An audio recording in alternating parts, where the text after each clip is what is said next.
Welcome, everyone. We are live tonight.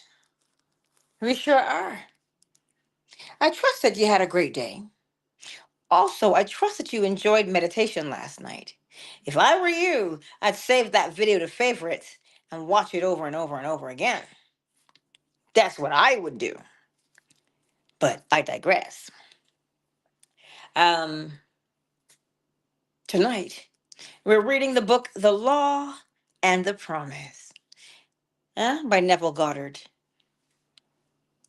The Law and the Promise. Now, let me say this about TikTok because I'm on TikTok right now. If you are watching on TikTok, I don't see you. But test something out for me. Drop something in the chat and let's see if I see it. Real Ruby, hello. Hello, Real Ruby. So, TikTok, remember, I don't see you because I'm not streaming from TikTok. I'm streaming to TikTok. Okay. So, if you're on TikTok and you're watching this, drop something in the chat and let's see if I can see it. If not, I may go live just for you after this. I don't know. We'll see how the mood strikes. All right. We'll see. But anyway, let's get started. Ooh, Shea Butter is in the building. And a little bit restless at the moment. He kept me up a lot last night because he was so restless. But let's see if tonight I can help little Rue calm down. I find that if he's out in the open when he tries to sleep, he doesn't like that. He likes to be tucked away somewhere, right? It's the joy of roosters. Anywho, let's get it started. Chapter 1 From the Law and the Promise. The law, which is imagining, creates reality. Man is all imagination. God is man and exists in us and we in him. The eternal body of man, imagination, that is God himself. William Blake said that. Oh, you want to hear it again? Sure. Man is all imagination. God is man and exists in us and we in him. The eternal body of man is the imagination, that is God himself. William Blake. It says the purpose of the first portion of this book is to show through actual true stories how imagining creates reality. Science progresses by way of hypotheses tentatively tested and afterwards accepted or rejected according to the facts of the experience.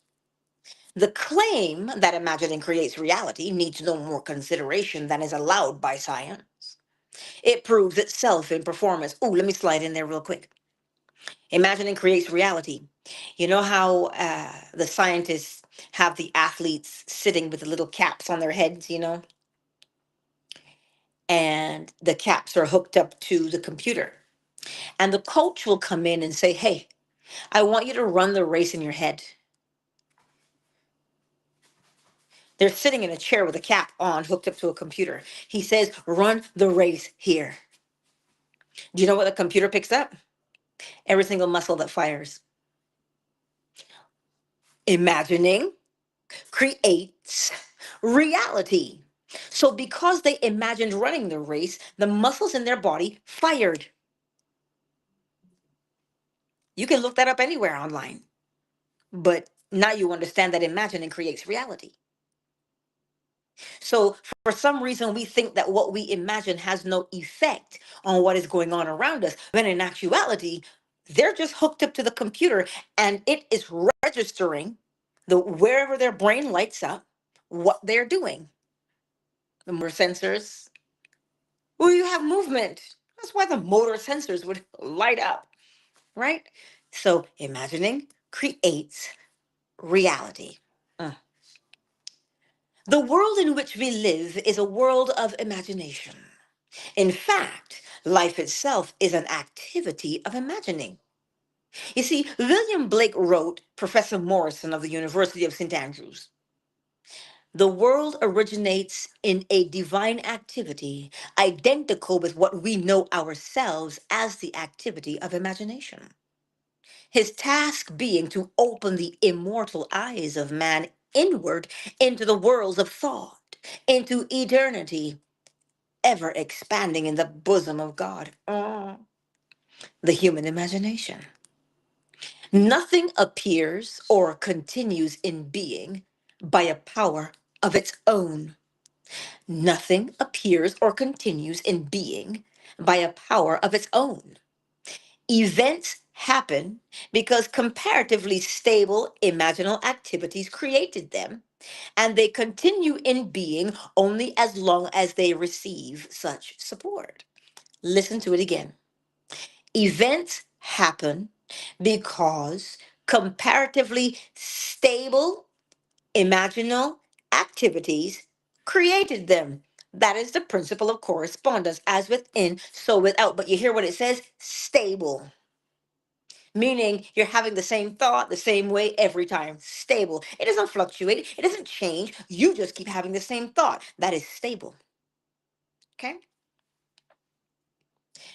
The secret of imagining, writes Douglas Fawcett, is the greatest of all problems to the solution of which the mystic aspires.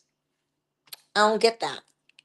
The secret of imagining is the greatest of all problems to the solution of which the mystic aspires, which means we're all looking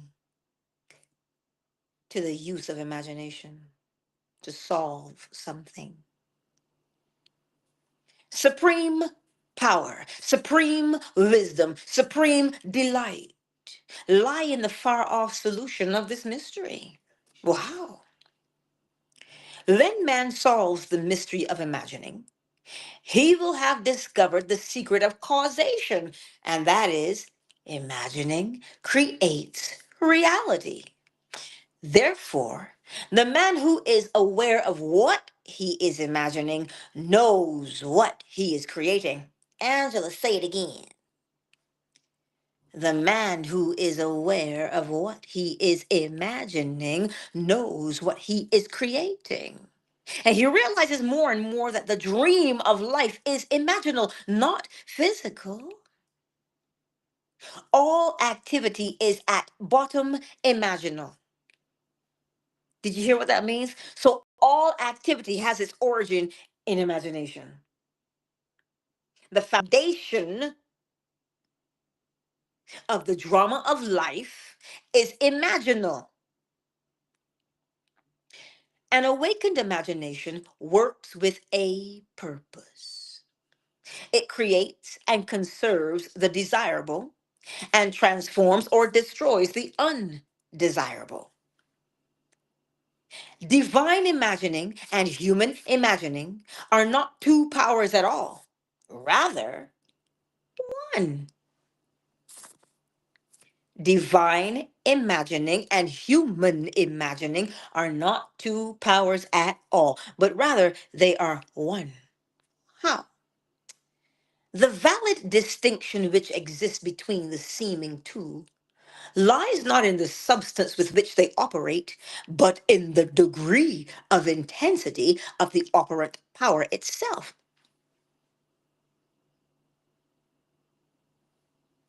The valid distinction which exists between divine imagining and human imagining is but the degree of intensity.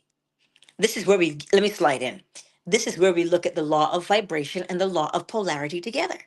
Vibration tells us that everything moves, but polarity tells us that something is moving from where it is to where it is going. In order for me to move from, there's a level of intensity that I have where I'm at versus where I'm ending up. That's what separates them. They look like they're two different things.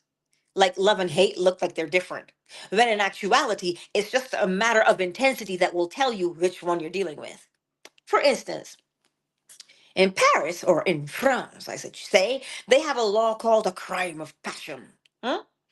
Meaning, you get so caught up in your emotions, you will murder the person you love. Okay? Crime of passion. Is it love or is it hate? The line is so blurred you can't tell because it's only a level, it's only a matter of intensity that separates love from hate. You can love someone so much, well, we know how that ends sometimes, or you can hate someone so much, well, we all know how that ends. Do they not end the same? They end the same because they are the same in their origin. They are the same in their nature. It is only a matter of vibration or intensity that tells you which one. So, if you look at the way the crime was committed, who was it committed against? That'll tell you if it was an intimate relationship, which would have been love, or it tells you if you just walked down the street and you encountered someone you didn't like on sight and you murdered them. Hate. So it will always show you what it is, which is the intensity, and then you will decipher as within, so without. I trust that that makes sense. But anywho, acting at high tension, an imaginal act is an immediate objective fact. Now, keyed low, an imaginal act is realized in a time process. In other words, the thing that leaves the impression on you like this fast and it just bubbles up right instantaneous. But the thing that you nurture and you affirm every day, time after time after time, takes its time to show itself in the world. So the higher the intensity, the faster you see the thing. The principle of rhythm. Rhythm compensates. However far you go to the left is how far you have to come back to the right. So if your level of intensity is keyed high, well, then what you are intense about, you must experience right away. Versus that which you are not so intense about, it'll show up when it shows up. Mm? So to bring about something faster, be more intense about it. What does that mean to be more intense about something? The thing you desire to be is stronger than remaining the same. So much so that it holds your attention in its thrall, meaning you can't take your eyes off of it. And you're so fired up about it, you say, ooh, you say hello. That's what you say, because you must have this thing. There's such an intensity, the desire to change is stronger than the desire to remain the same. Thereby, the desire to change is more intense. And because it is more intense, you will change. You know how some people just do something cold turkey? The intensity is what made them do it cold turkey. It was instantaneous. Cold turkey. They just walked away and never looked back from it. My brother in law did that. Quit smoking cold turkey. Cold turkey. You want to know why? Uh, he saw something and he said, oh, that is not for me. And he stopped right then and there. Why? Because the desire to change was more intense than the desire to remain the same. So when Neville says acting at high tension, an imaginal act is an immediate objective fact. Cold turkey versus weaning. Right? Make sense? Awesome sauce.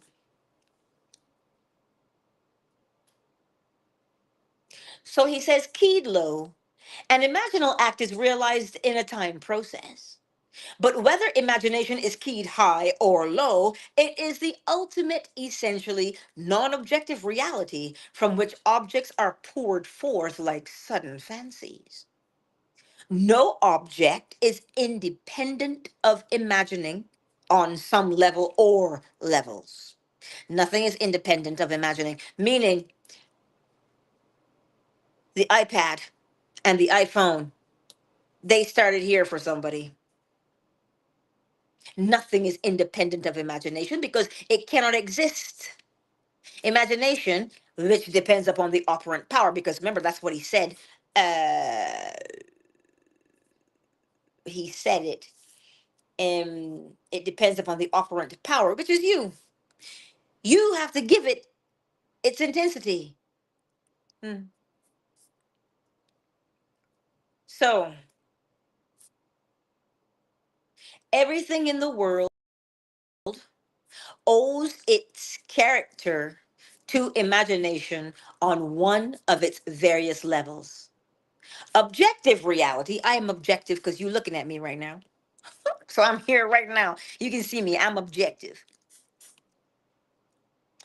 Objective reality, writes Fichte, is solely produced through imagination. Objects seem so independent of our perception of them that we incline to forget that they owe their origin to the imagination. Meaning, oh my God, how did this possibly happen to me? Why did it happen to me? I must be tested. I'm being punished. No.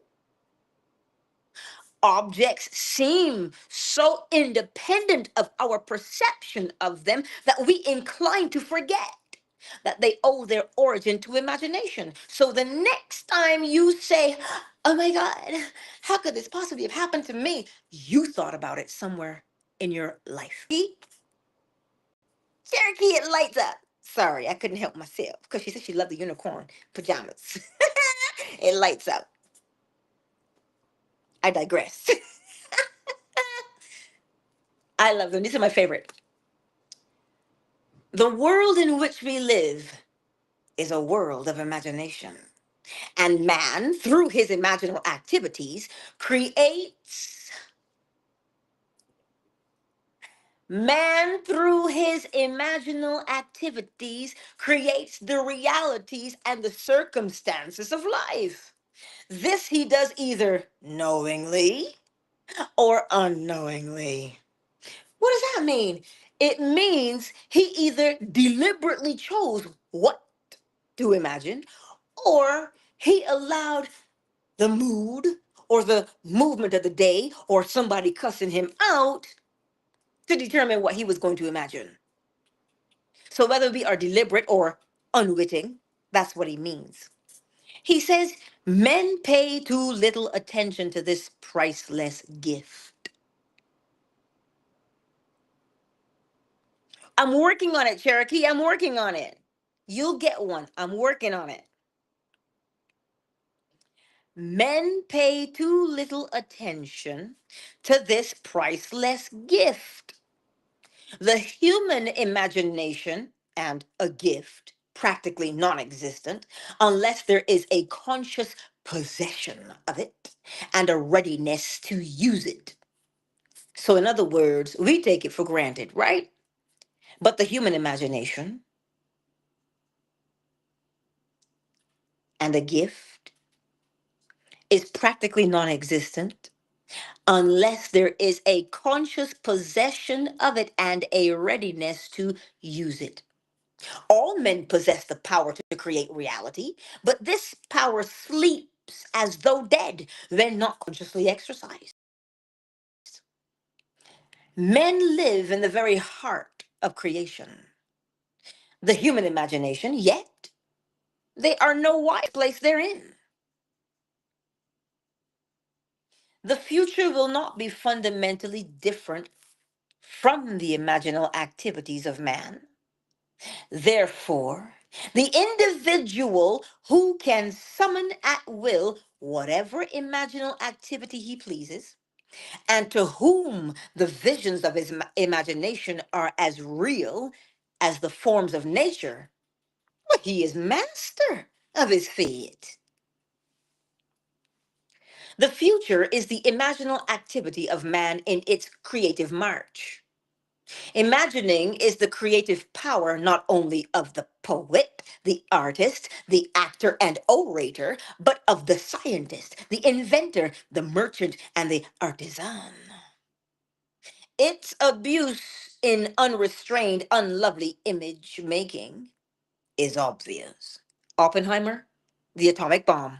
That's what it means by its abuse in unrestrained, unlovely image.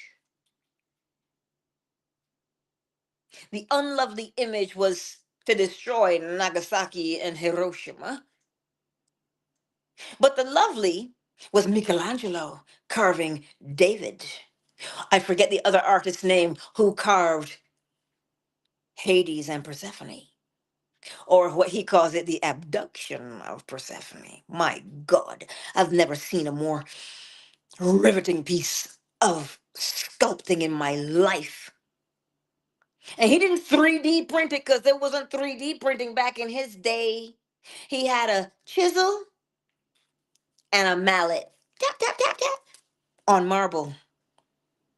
So you see the difference between using the imagination lovingly and using the imagination unlovingly? Make sense?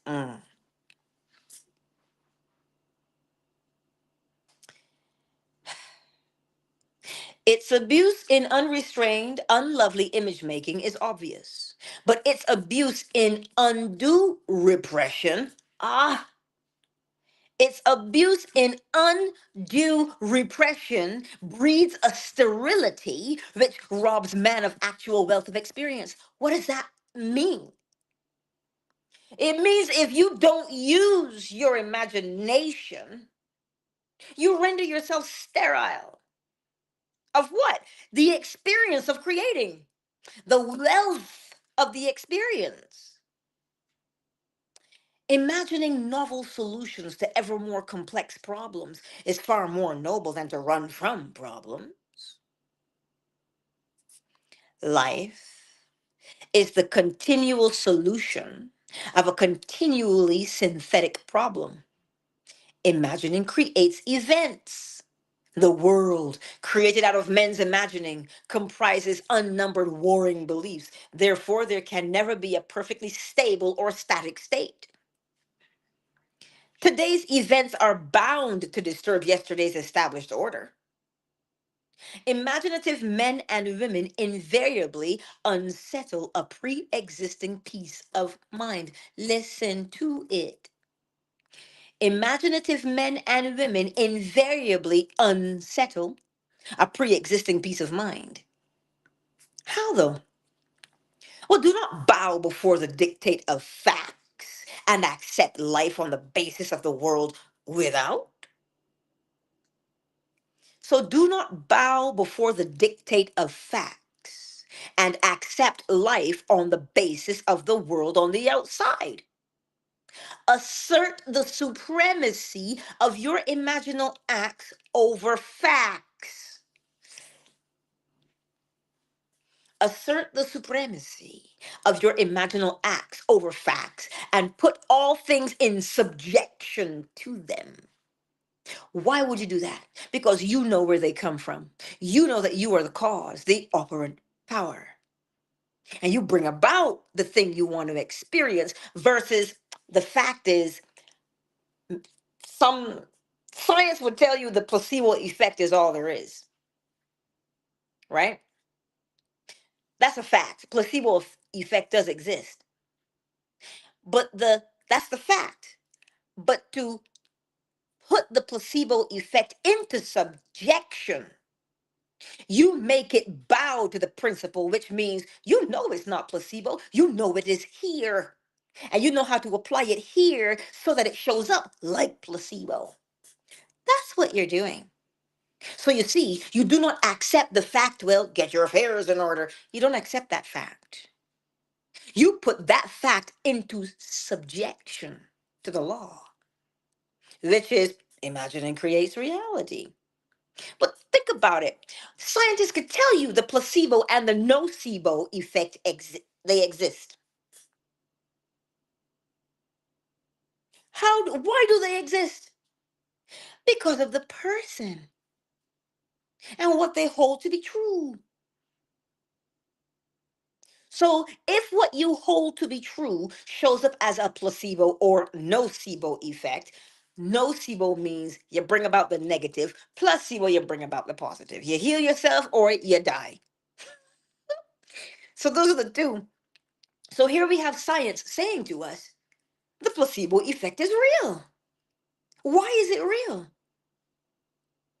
It's not magic. It's not hoodoo. It's not voodoo. It's not any of those things. It's not superstition. Very superstitious. It's not that.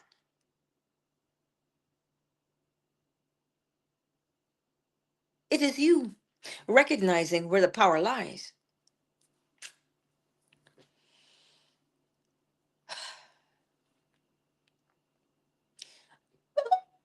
Do not bow before the dictate of facts and accept life on the basis of the world without. Assert the supremacy of your imaginal acts over facts and put all things in subjection to them. Or hold fast to your ideal in your imagination. Nothing can take it from you but your failure to persist in imagining the ideal realized. Angela, whatever does that mean? What you mean, my failure? Listen, nothing can take from you but what? Your failure to persist. But here's the thing, we persist all day, every day. Good, bad, or indifferent, we persist. Remember how Neville Goddard says some things we do knowingly and some things we do unknowingly? Persisting is one of the things we do unknowingly. We persist in the habit that we don't like about ourselves, day in and day out, because the habit is so strong within us. So we persistently do the old. But if you could recognize that a habit is simply a thing you do the same way every time, and all you do is persistently do it, well, then can you not make a new habit and succeed? Oh, I mean, ponder it. Imagine only such states that are of value or promise well. To attempt to change circumstances before you change your imaginal activity, is to struggle against the very nature of things. Hello? To attempt to change circumstances before you change your imaginal activity is to struggle against the very nature of things. What is the nature of things? The nature of things tell you every fruit after its own kind. Plant oranges, get oranges. So, what do you have planted here in the mind? Well, that is what you shall experience. But we want to change what has showed up in the outside world. And why would you struggle against it in vain? Because it is only the evidence of what was planted inwardly. It was only the evidence of what was planted inwardly. So you can't bust up the outside because you don't like it. The outside can never go away unless you change your imaginal activity. Hmm, hmm. There can be no outer change until there is first an imaginal change. As within, so without. Right? Everything you do, unaccompanied by an imaginal change, is but futile readjustment of surfaces. In other words, what Neville is saying here, you said, well, I'm going to plant me some tomatoes. I'm going to plant me some Romas or some beefsteak tomatoes. Shoot, I'm going to plant me some cherry tomatoes. You plant those tomatoes, whichever variation you want, and you are outside looking in the garden for peas. Shoot, you're going to be looking for peas for a real long time. You did not plant peas. So the imaginal act is the seed planted. So every fruit after its own kind. So as within, so without. Yes, Ruby, like a yo-yo effect. It just keeps going. I like to call it a pendulum because it swings. The pendulum swings. But yo-yo, yes, you can use a yo-yo as well. So imagining the wish fulfilled brings about a union with that state. And during that union, you behave in keeping with your imaginal change. Persisting. This shows you that an imaginal change will result in a change of behavior. However, your ordinary imaginal alterations as you pass from one state to another are not transformations because each of them is so rapidly succeeded by another in the reverse direction. But whenever one state grows so stable as to become your constant mood, your habitual attitude, then that habitual state defines your character and is a true transformation. That's what it is. So for a state, what do they tell you in science? It takes 21 days to form a habit, allegedly, and 90 days to transform your life. So if it takes 21 days to form a habit, what must you do in those 21 days? You have to be so focused on doing the same thing the same way every time. Because if you stop partway through, I'm going to touch on that, Ruby. Sometimes partway through, we want to give up. If you give up on day 15, you cannot start day 16. You have to start at day 1. Sorry, not sorry. You have to remain consistent in the thing that you do until it becomes second nature. And here we go now. Sometimes putting the cart before the horse is wanting the exterior to change, which is you want the outside to change. So you have to change the inside. But sometimes we go towards the outside and we say to ourselves, "Oh, I can do this. I can change my exterior life." No. Even if you listen, let me put it to you in layman's terms, eh? Even if you want to go to the plastic surgeon to in my case, you fix your nose. Well, I didn't fix my nose. I'm just saying. This is the signature nurse nose. Takes up your whole face, but I digress. I digress. But we go to the plastic surgeon.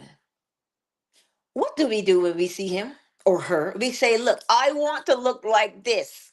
And we take the image of what we see of ourselves and we transfer it into his mind by either finding a photo that is as close to what we want as possible. So, what did you do? You took the image from within your imagination and you shared it with them in the hopes that they will pick it up. You do it when you go to the stylist and you say, "Oh, look, I want blonde highlights," or "I want to go honey brown," or "I want to do this style. I want a bob. I want fringe. Layer me." You are trying to convey to them the image that you have in your mind's eye. As within, so without. But you see what we want to do? We want to go and sit in the chair of the stylist and say, "I don't know what I want. I don't know what I want to look like." But you go to the stylist because you know they're skilled, right? So we're going to the outside to accomplish something. You have to see what is within first. And then what you recognize within is what shows up on the outside. Ask any tailor, ask any seamstress. Shoot, ask the potter at the wheel. Sometimes, listen, I love to watch pottery being made. I have no idea. They don't have a drawing. All I do is watch and the clay takes shape. But what is it taking the shape of? The thing, the image. How do you know it doesn't match? When they wet it and break it down and reshape it. They're trying to get it to match the image they have within. So if you think your lack of confidence in yourself can be remedied by deciding, "Well, I'm just going to wear these shoes. I'm just going to wear this hat and I'll be more confident." No, you have to make the determination that says, "I am confident. Shoot, I'm confidence itself." And you get the idea to wear a hat or wear shoes. Why? Because they match what you say confidence looks like in your mind's eye, not the other way around. But Angela, isn't that contrary to cause and effect? And effect and cause? Here's what it means when every cause has its effect. You do this, that happens. Every cause has its effect. If you do not know the desired, if you don't know the cause of something, but you know and you can see the effect, meaning, how do you want to feel when you bite into that? I don't know. What do you like to bake? You could make a New York style cheesecake. You know that you want somebody to sit there and bite into that cheesecake and go, oh my, oh my, but that is delicious. You know that is the effect that you want. Well, then the cause would be you making that cheesecake and getting all of the ingredients together. That is the cause. That is how you use the effect of what you want to experience, which is the way it makes you feel. And you will bring about the cause, not through force. The cause unfolds because every effect has its cause. But if you say, well, I'm going to make up my mind and I'm going to do this, well, you're bringing about the effect because you became the cause. So you see, everything originates within. Inside the phone you're holding was somebody's idea. An idea originates within. You get up and you say, what was the name of that scientist who discovered water displacement? Or should I say, who observed water displacement? He was in the he got into the bathtub, and as he got into the bathtub and the water rose, the equation flashed in his mind to explain displacement. He was so excited, allegedly, he ran down the street in all of his birthday glory. Allegedly. He ran down the street naked as a jaybird. Why? Because he understood something. He saw something. It just because it was a problem he was ruminating on. He was trying to solve the problem. But then he did something that was so natural, something that was so peaceful, and the answer emerged. You see, we do not accomplish things by force. Force brings resistance. Anywho, let us carry on. Hello, Lauren. I see you here on Twitter. Welcome to the space, darling. Anywho, let's carry on. Where was I? However, your ordinary imaginal alterations as you pass from one state to another are not transformations because each of them is so rapidly succeeded by another in the reverse direction. But whenever one state grows so stable as to become your constant mood, your habitual attitude, then that habitual state defines your character and is a true transformation. Well, how do you do it? By self abandonment. That is the secret. Oh my. You must abandon yourself mentally to your wish fulfilled in love, in your love for that state. And in so doing, live in the new state and no more of the old state. Well, here's something. Let me slide in there. You have something that you just love to do, don't you? We have a saying in the world that says time flies when you're having fun. Do you understand what that means? It means that mentally you are so involved with this thing that you're doing with such passion, with such fervor. Yeah, such productivity. You say, oh my God, is it 4 o'clock already? Yes, it is. Because that's what time I finish work. And I say, oh my God, is it that time already? Yes, it is. Why? Because you were so mentally involved with something that was the only thing that had your attention and you were not diverted. Hmm. Anywho, let us carry on. You cannot commit yourself to what you do not love. Oh, so the secret of self commission is faith plus love. Faith is believing what is unbelievable. Commit yourself to the feeling of the wish fulfilled. in faith that this act of self commission will become a reality. I told you this morning we already have faith. When you go outside and you plant something, do you dance nude in the moonlight to make it grow? No, you just expect that it does. That is faith. You're like, I planted it, it will grow. Done like dinner. You have to use that same thing. So faith is the knowing. Commit yourself to the feeling of the wish fulfilled in faith that this act of self commission will become a reality. And it must become a reality because imagining creates reality. Hmm? It sure does. Imagination is both conservative and transformative. It is conservative when it builds its world from images supplied by memory and the evidence of the senses. Oh,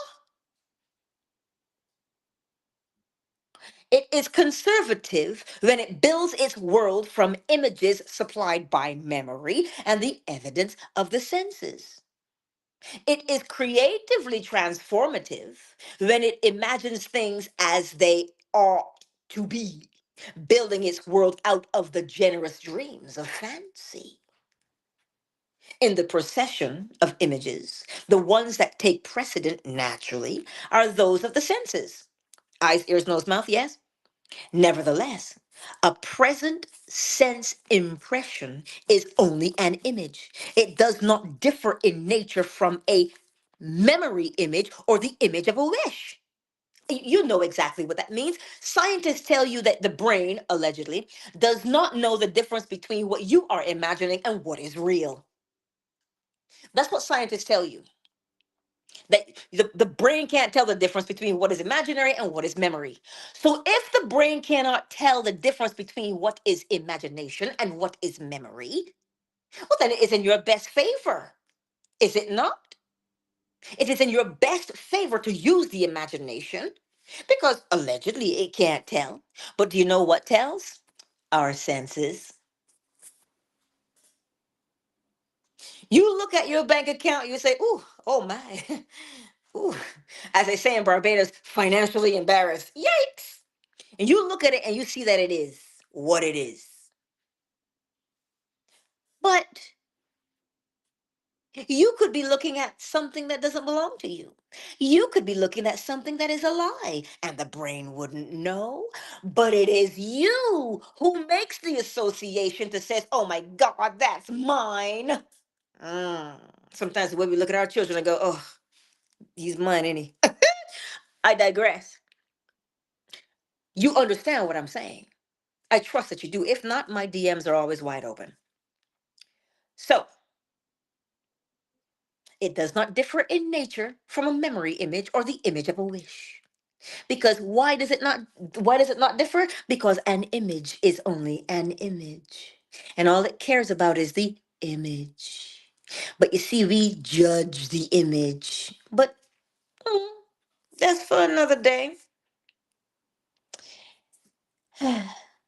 What makes a present sense impression so objectively real is the individual's imagination functioning in it and thinking from it. Whereas in a memory image or a wish, the individual's imagination is not functioning in it and thinking from it, but is functioning out of it and thinking of it. Remember, Neville said, "To live from the end, live from the state of the wish fulfilled." Meaning what?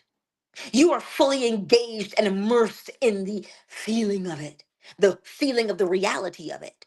Whereas you're like, oh, it'd be nice to have $30. There's no, there's no, there's no involvement in that. Those are just idle words. But when you say, "Let the poor say I am rich," and you believe that to be true, and you feel what it feels like to be wealthy, well, now you're living from it. Because think about it. The wealthy will walk into a room and just command that space. Oh, I'm telling you. I deal with wealthy people every day. I get it. They just have a different attitude. But someone who lives in a state of poverty also has an attitude. So you see the difference between the two.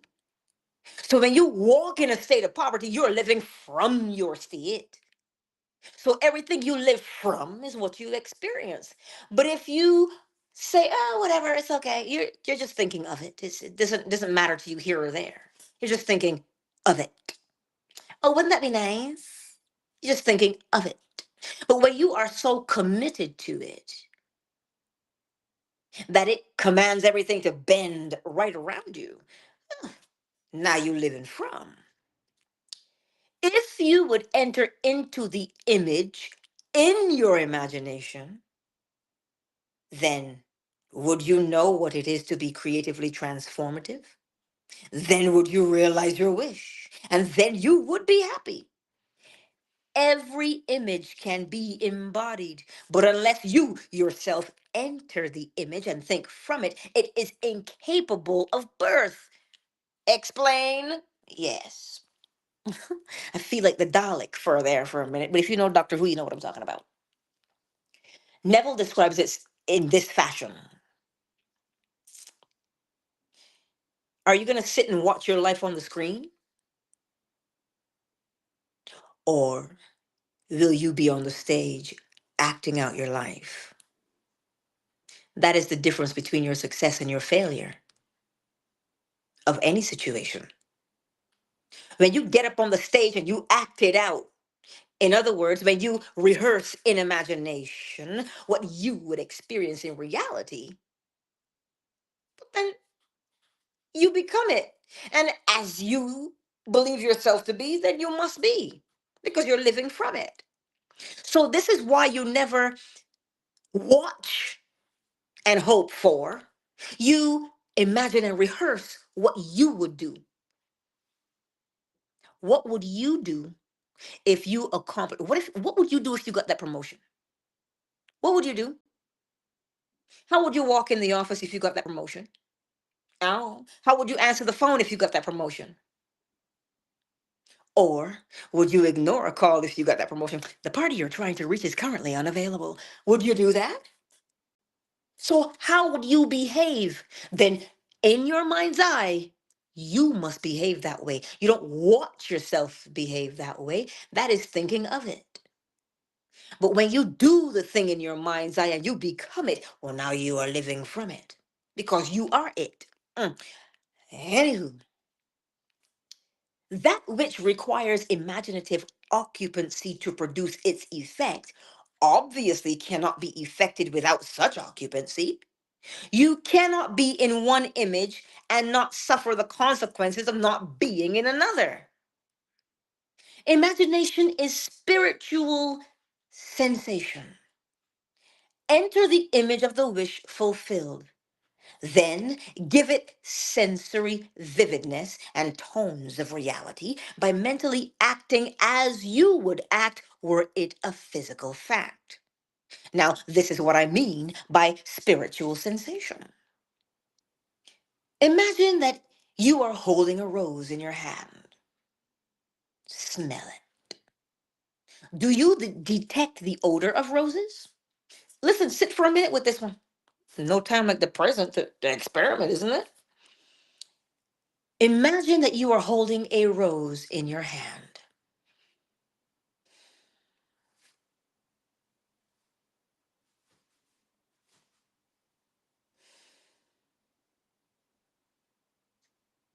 Can you smell it?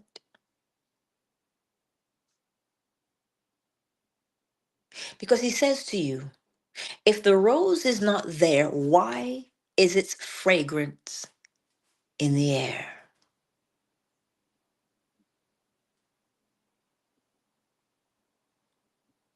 So then if you can smell it, and you can't see it, but you can smell it, then it must be there. Listen, you don't need to see Pepe Le Pew to know that he's there, okay? You know Pepe Le Pew is around the corner. Shoot, sometimes he just needs to be down 3 blocks. And you know Pepe Le Pew is there. Then the Same is for the rose. Can you bring the scent of a rose to the forefront of your mind? Perhaps let that be an experiment for us. See if you can smell. Don't force yourself to smell roses. Remember roses. Because remember, the image, imagined or memory, is not recognizable by the brain, allegedly. So test it out. I'm going to test it out until I smell them roses. Next thing you know, I'm going to get me some roses, but I digress. Rue, are you stuck? Noah, is Rooster stuck? Okay. Sorry. The chicken might be stuck, but he seems to be okay. Listen, through spiritual sensation, that is, through imaginal sight, sound, scent, taste, and touch, you can give to the image sensory vividness. If you do this, all things will conspire to aid your harvesting, and upon reflection, you will see how subtle were the threads that led to your goal. You could never have devised the means which your imaginal activity employed to fulfill itself. You can't figure that part out. No. But if you long to escape from your present sense fixation, to transform your present life into a dream of what might well be, you need to but imagine that you are already that what you want to be, and to feel the way you would, and to feel the way you would expect to feel under such circumstances. Like the make believe of a child who is remaking the world after its own heart. Create your world out of pure dreams of fancy. Mentally enter into your dream. Mentally do what you would do were it physically true. And you will discover that dreams are realized not by the rich, but by the imaginative. Nothing stands between you and the fulfillment of your dreams but facts. And facts are the creations of imagining. If you change your imagining, you will change the facts. Man and his past are one continuous structure. This structure contains all of the facts which have been conserved and still operate below the threshold of his surface mind. For him, it is merely history. For him, it seems unalterable, a dead and firmly fixed past. But for itself, it is living. It is part of the living age. He cannot leave behind him the mistakes of the past, for nothing disappears. Everything that has been is still in existence. The past still exists, and it gives and still gives its results.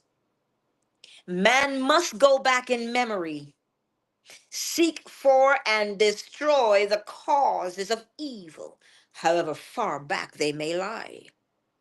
This going into the past and replaying a scene of the past in imagination as it ought to have been played the first time, I call revision. What is revision? Going into the past and replaying a scene of the past in imagination as it ought to have been played the first time. I call it revision, and revision results in repeal. Changing your life means changing the past. The causes of any present evil are the unrevised scenes of the past. The past and the whole structure of man. They are carrying all of its contents with it.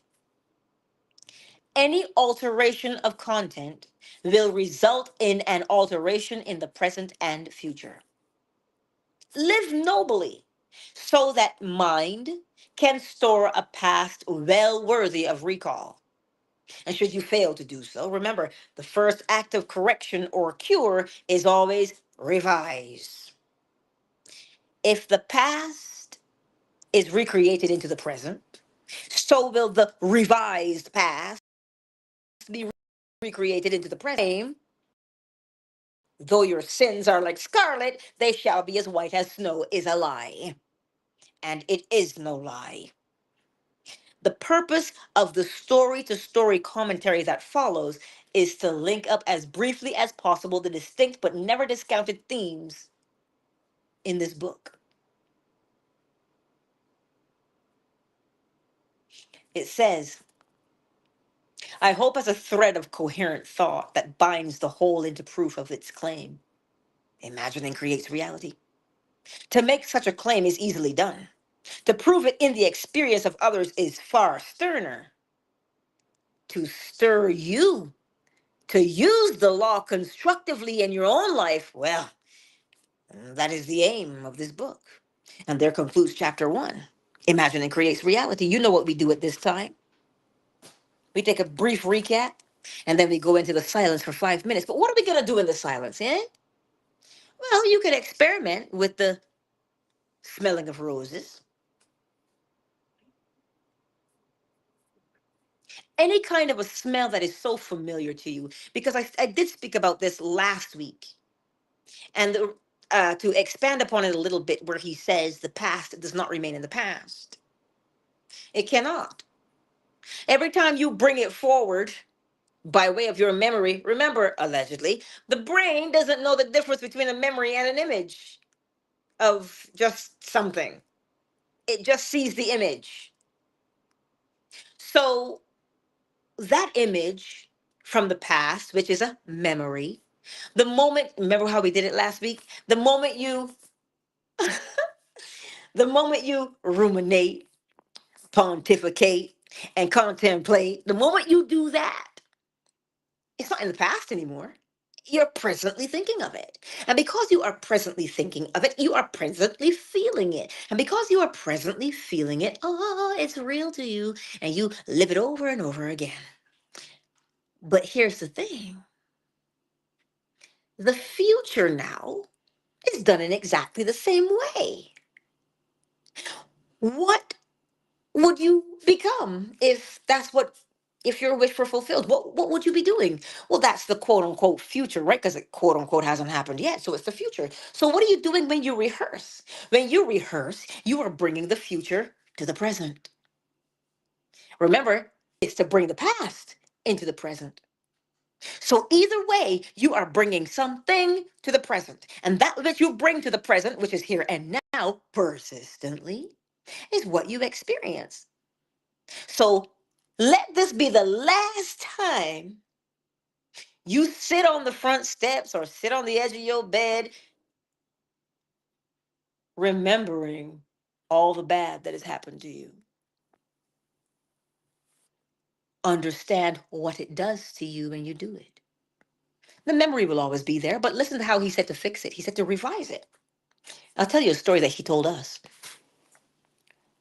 A woman was on a swing. She was a little girl, yeah? She was a wee little thing. And she was swinging on a swing and she wanted to do this trick for her mom, yeah? So she's swinging and she's swinging and she's swinging and she jumps. She crashes.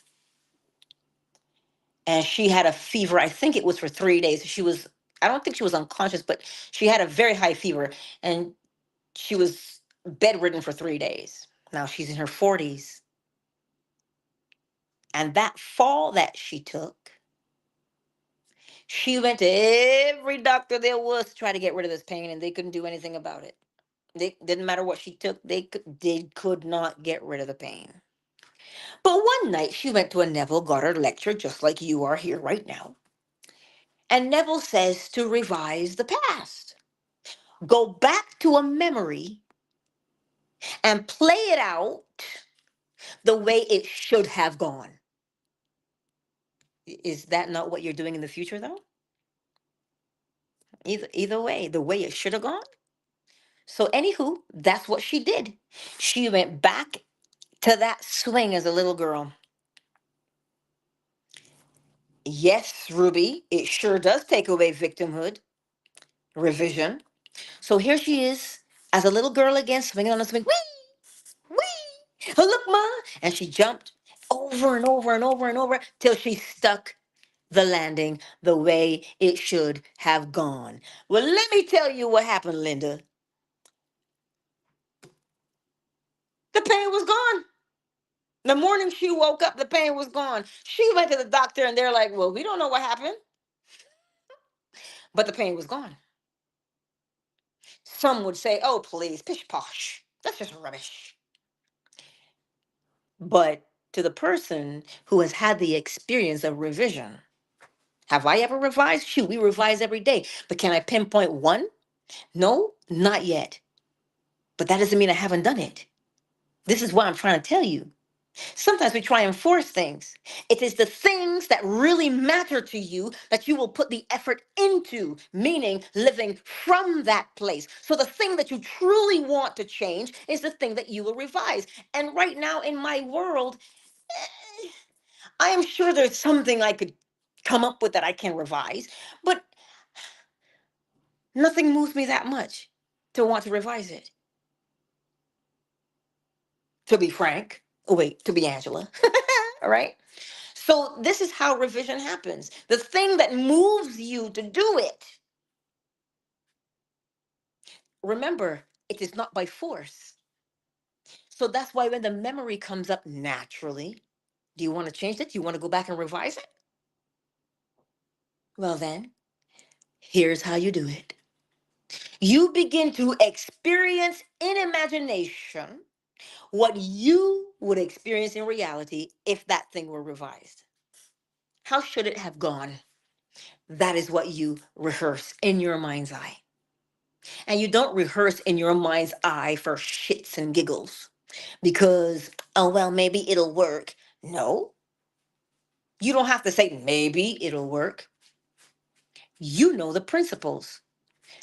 As you plant, so shall you reap. So, what did you plant persistently?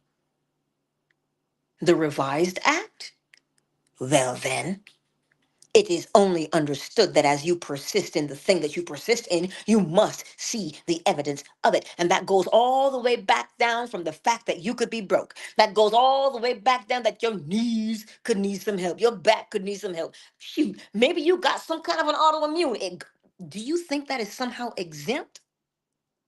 So, in these 5 minutes, step one, what do you want to become? That is step one always. I am. What do you want to become? Step two, experience in imagination or rehearse in imagination what you would do in reality if you were what you said you wanted to become. And finally, step three, oh, you know it's going to fill your bosom with that warmth, isn't it? It'll fill your bosom with warmth, and you say, ooh, hello, that is nice. This is exactly the way I want it to be. Remember the man in the wheelchair? Who, these are his words, not mine. He saw himself in a parallel university, parallel universe. Say he was walking, and he walked in a parallel universe over and over and over and over again. Now, what do you think he was possibly doing? You think he was in a parallel universe? I'll tell you this. He walked so much wherever he was walking in his imagination that his brain set down neurological pathways to fire so he could get up and walk. And that's exactly what he did. So what's the secret to what he did? Persisted in his imaginal act. But remember what Neville said way back in the beginning of chapter one. You must love it. Well, how else? Listen, ain't nobody got to twist your rubber arm to stay in the arms of your lover. No, they don't have to. You stay there because you want to, because you love him or her. Okay? Because you love them. That is part of our nature, to stay faithful to that which we truly love. Ain't nobody goes to student clinic for 12 hours. You must love what it is that you do. That is what will help you to stay there and to rehearse in imagination what you would. And step three tells you you lose your version of the feeling over and over and over again because it is not in vain that you persist. Remember, when you persist, just like you did to learn how to read and do arithmetic, what do you think you did? You set down a neurological pathway so that you could remember how to read right now. So all you're doing through your persistence is setting down a neurological pathway with the new you. And that new you will have to follow the neurological pathway because the old you is following an old neurological pathway. What you think is different? Anywho, 5 minutes of just immersing yourself. Shoot, you might not even feel anything, but where I started was always saying thank you for just knowing the principles and that I could apply them. That is where the bulk of my Thanksgiving comes from on a daily basis. I say, whew, well, thank you that I know the principles and I can use them. Hello. So that's just what I do. And I tell you, you start with a seed of thankfulness. As you sow, then that is what you shall reap. All the beautiful things that you're thankful for. Let us go into the silence for 5 minutes.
No, well, I am live.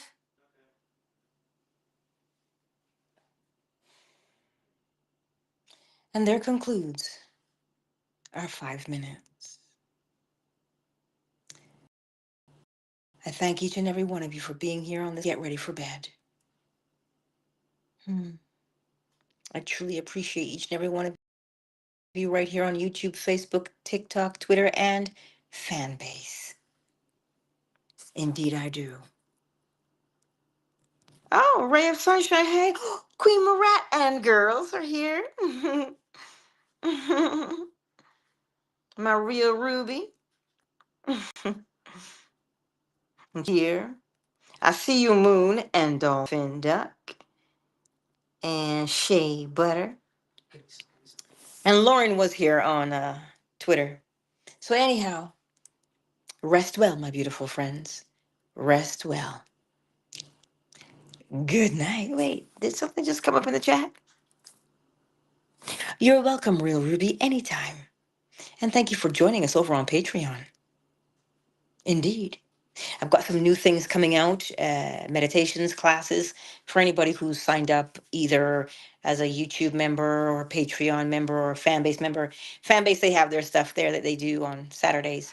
Um, and then there's more stuff coming for patrons and for YouTube. So just be patient with me. I do work. this is this is not a job to me. I have a job. But so I gotta plan out those things and get them all ready for people. So yeah, I'll keep you posted because I do have some stuff coming down the pipe that we can all participate in. So anyhow, thank you all and rest well. Countdown initiated. 5, 4, 3, 2, 1. And don't mind if you heard my son cussing. That's what young fellas do nowadays. But allegedly, that's where he got it from me. But I could be wrong. Same. All right, y'all. Good night.